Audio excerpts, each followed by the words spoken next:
첫 번째 지렛대는 뭐냐면 클럽 헤드가 손보다 밑에 있고 오른 어깨가 위로 뒤로 빠지는 움직임에서 이게 첫 번째일 수도 있겠죠.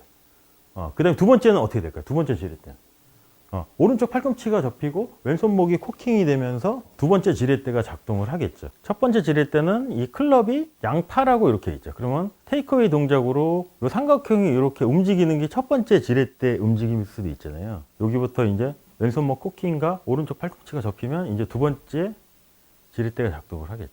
이 클럽 헤드가 조금 가면 얘가 반대쪽으로 조금 가죠.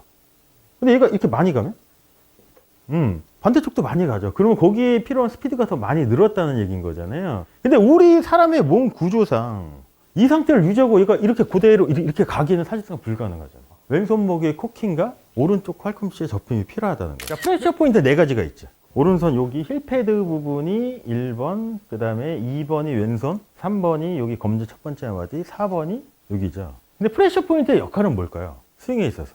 그립을 잡으면 손에서 가장 많이 느끼겠죠.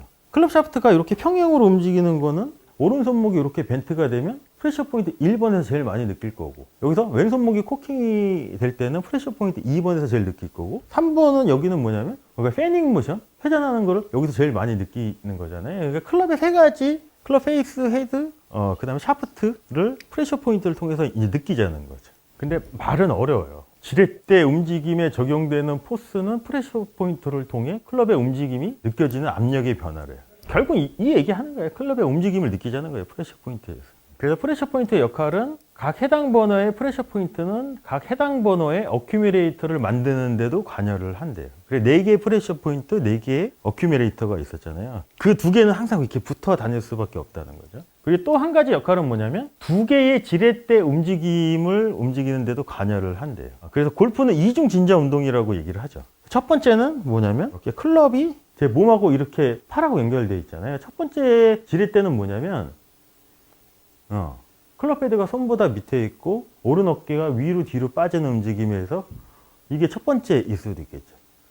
그 다음에 두 번째는 어떻게 될까요? 두 번째 지렛대는 오른쪽 팔꿈치가 접히고 왼손목이 코킹이 되면서 두 번째 지렛대가 작동을 하겠죠. 그럼 첫 번째 지렛대, 클럽 헤드가 손보다 밑에 있는 상태에서는 자, 프레셔 포인트 어디에서 제일 많이 느낄까요? 팔의 움직임이죠. 그러니까 1번은 오른팔인 거고 4번은 어딜까요? 여기니까 왼팔의 움직임일 수도 있겠죠. 그리고 두 번째 지렛대가 움직일 때는 왼손목 코킹이 되니까 2번에서 제일 많이 느낄 거고, 여기서 패닝과 픽업이 되면 3번에서 느껴지겠죠. 그래서 두 번째 지렛대는 손에 의해서 움직이는 거고, 그 다음에 첫 번째 지렛대는 팔에 의해서 움직인다고 얘기를 하거든요. 그래서 2개의 펜들럼 움직임, 시계추 움직임에서 골프 스윙을 자꾸 얘기를 하잖아요. 그래서 이 영상을 한번 봐보시죠. 이게 첫 번째, 그리고 요게 두 번째 지렛대. 보시면 첫 번째 지렛대는 이 클럽이 양팔하고 이렇게 있죠. 그러면 테이크어웨이 동작으로 이 삼각형이 이렇게 움직이는 게 첫 번째 지렛대 움직임일 수도 있잖아요. 여기부터 이제 왼손목 코킹과 오른쪽 팔꿈치가 접히면 이제 두 번째 지렛대가 작동을 하겠죠. 그래서 첫 번째 지렛대, 그 다음에 두 번째 지렛대는 손에서 이렇게 움직이죠. 첫 번째 지렛대가 이렇게 움직이고, 그 다음에 이어받아서 두 번째 지렛대가 이렇게 움직이겠죠. 자, 근데 두 번째 지렛대는 왜 필요할까요, 우리가? 이게 어떻게 보면 이렇게 매달려 있다는 얘기는 왼팔 근해의 개념하고도 붙을 수도 있겠잖아요. 근데 두 번째 지렛대가 작동하는 이유. 우리가 골프 스윙에서 가장 효율적인 골프 스윙을 생각을 한번 해보면 임팩트 순간에 반지름의 왼쪽 어깨부터 헤드까지의 이 길이가 가장 길어져야 되는 거잖아요. 이게 첫 번째 지렛대일 수도 있어요. 근데 우리가 또 전제 조건이 그냥 막연하게 긴 것만 필요한 게 아니고 또 뭐가 필요할까요? 파워를 위해서. 스피드가 필요해요. 근데 첫 번째 지렛대만 이렇게 움직이면 시계추 움직임을 봤을 때 이 클럽 헤드가 조금 가면 얘가 반대쪽으로 조금 가죠. 근데 얘가 이렇게 많이 가면 반대쪽도 많이 가죠. 그러면 거기에 필요한 스피드가 더 많이 늘었다는 얘기인 거잖아요. 근데 우리 사람의 몸 구조상 이 상태를 유지하고 얘가 이렇게 그대로 이렇게 가기는 사실상 불가능하잖아요. 왼손목의 코킹과 오른쪽 팔꿈치의 접힘이 필요하다는 거죠. 근데 팔꿈치가 접히고 왼손목이 코킹이 되려면 여기서 처음에 버티컬인 이 상태가 몸의 움직임에 의해서 얘가 턴이 돼야지 여기서 오른쪽 팔꿈치를 접혔을 때 적정한 이 동작이 되지, 턴이 없으면 어떨까요? 얘를 꽉 잡고 가. 안 되겠죠. 그러면 그 동작이 되게 부자연스럽게 나올 수도 있잖아요. 그러니까 두 번째 지렛대가 작동하는 이유는 첫 번째 지렛대를 가장 길게 하면서 좀 빠른 속도로 움직임이 필요하기 때문에 그렇게 이해를 하시면 되거든요. 그때도 이제 프레셔 포인트의 작용이 필요하다는 거죠. 근데 우리가 생각을 한번 해보면 지금 와서 이런 골프 스윙을 과학적으로 분석을 하니까 두 개의 시계추 움직임에서 골프 스윙이 만들어진다고도 얘기를 하지만 이 시계추 움직임을 옛날에 얘기했던 사람이 있어요. 이 영상은 프로님들 다 한번 봤을 거라고. 이거 보지 않았네? 응.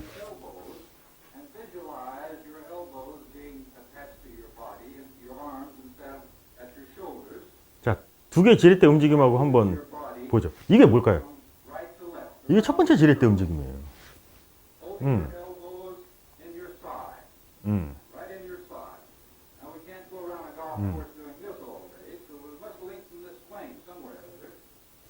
이거는 뭘까요? 두 번째 지렛대예요.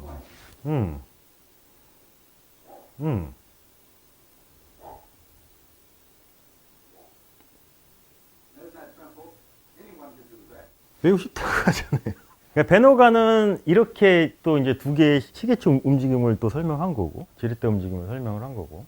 근데 때로는 하나의 지렛대만 필요할 수도 있겠죠. 골프 스트로크를 할 때 언제 쓸까요? 하나의 지렛대만 쓸 때는, 골프 게임을 할 때. 두 번째 지렛대가 필요 없을 때. 퍼터나 칩샷 할 때는 첫 번째 지렛대만 관여를 하면 되겠죠. 그리고 좀 더 큰 파워가 나오면 두 번째 지렛대가 그때부터 이제 순차적으로 관여를 하면 되겠죠. 자, 근데 첫 번째 지렛대를 이거잖아요. 이렇게 왼팔하고 클럽이 이렇게 V자 쉐이브. 그럼 또 이게 뭐냐는 거지. 머신 컨셉 아닐까요, 이게 또? 얘를 움직이려면, 처음에 움직이려면 오른팔이 됐던 몸의 움직임에서 이렇게 가야 되겠죠. 그 다음에 얘가 더 가려면 이렇게 가는 거잖아요. 그러니까 이것도 머신 컨셉하고 붙여서 생각을 하셔야 돼. 지렛대 움직임도.